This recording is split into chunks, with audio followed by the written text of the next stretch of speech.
After I got out of college up at St. Benedict's College in Atchison, Kansas, I worked for a brief time for the United Press and the old Kansas City Journal-Post. And in the fall of 1940, I think it was about November, the draft was installed. And I knew I wasn't getting anywhere with the United Press at that time. So I thought, well, I'll enlist and get my 1 year service over. The draft was for 1 year of service. And so that's when I went into the military in January of 1941.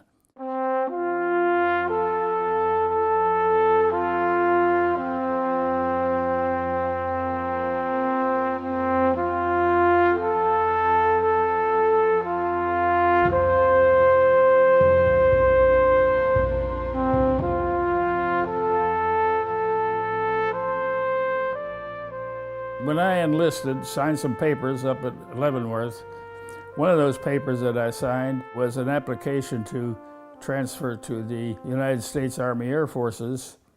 6 months after I was in the 35th Division down in Little Rock, that application came through, approved.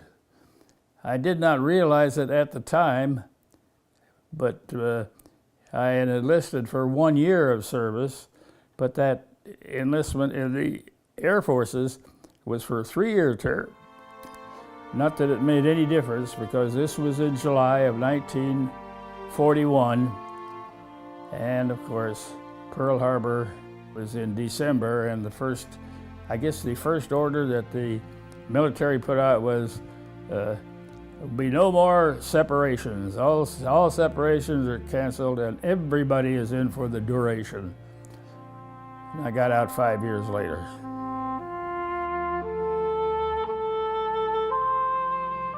By the time Pearl Harbor came along, I had been in the Air Force for a few months, went through primary training in Sikeston, Missouri, and then on to basic training at Randolph Field in San Antonio. So there we were in Randolph Field in basic training. Well, the basic training went on till about January of 1942.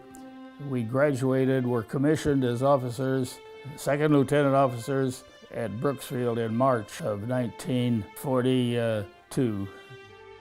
And I'll now say it this way.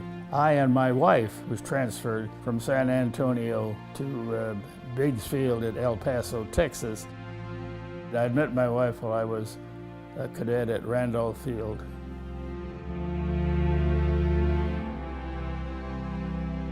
In 1944, I was selected as a member of a newly formed B-29 organization, joined my outfit in McCook, Nebraska, and we trained there for about 6 months.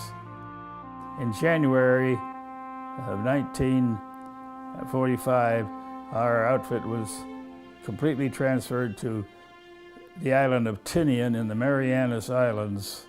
That's where most of the effective B-29s were stationed for the attack on Japan.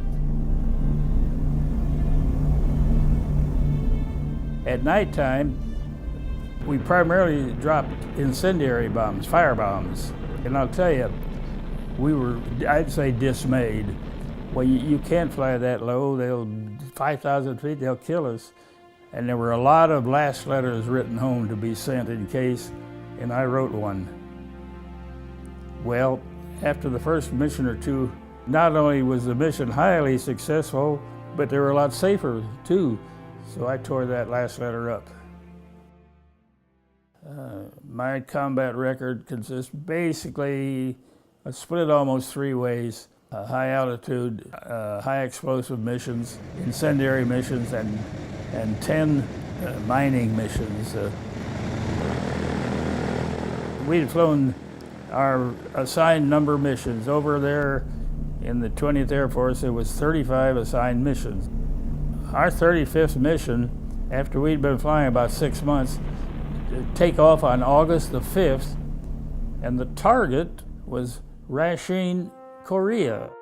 And so our mission was from Tinian to Rasheen with a load of mines that I was talking about, and then back to Tinian. Well, now, obviously, at that distance, the B-29 could not fly it in without staging for refueling somewhere, and that's what we did. We took off, flew to Iwo Jima, refueled, took off in the early light, and flew across Japan at dark to Rasheen.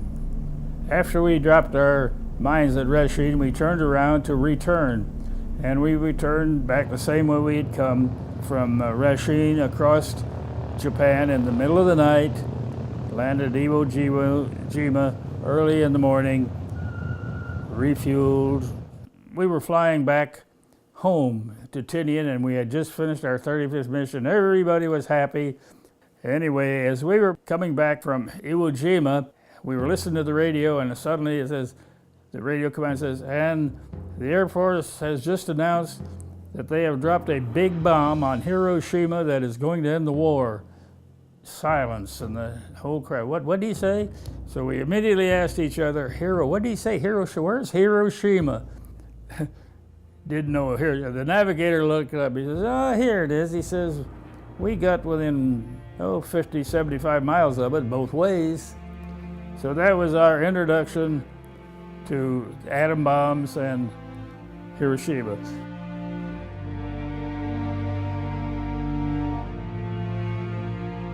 So then the celebration started in all the officers and enlisted men's clubs that, hey, the war is over. We knew the war was going to be over then.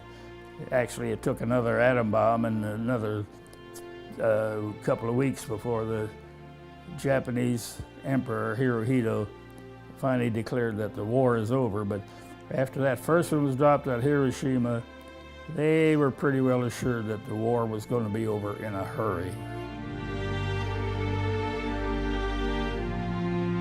It took me, I'd say a good week or more to get back across the Pacific, going east back home.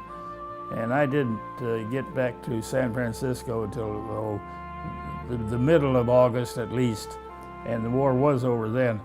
And I was sent to Muroc Dry Lake.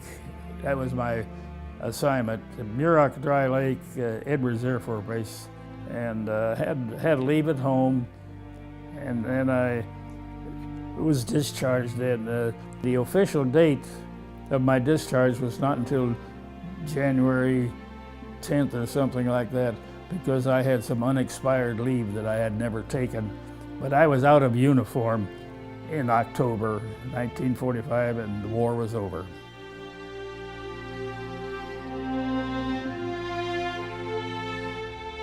My wife and I had traveled all around the United States earlier in the war, and September of 1944, our baby Margaret, our first baby Margaret, was born.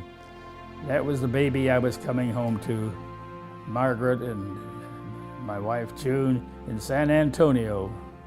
We then went up to Kansas City to permanently settle in Kansas City, and the war was over as far as concerned. As I said, I came back in October or something like that, and on November 5th, 1945, I joined TWA, Trans World Airlines, as a ticket agent in the downtown Muehlebach Hotel in Kansas City, Missouri, and spent 36 years there. My wife and I were married, we were married for 63 years, and we had 7 children, 2 boys and 5 girls, and the oldest boy, my son Benny the third, died in Vietnam in 1970. And I have 7 grandchildren and 7 great-grandchildren.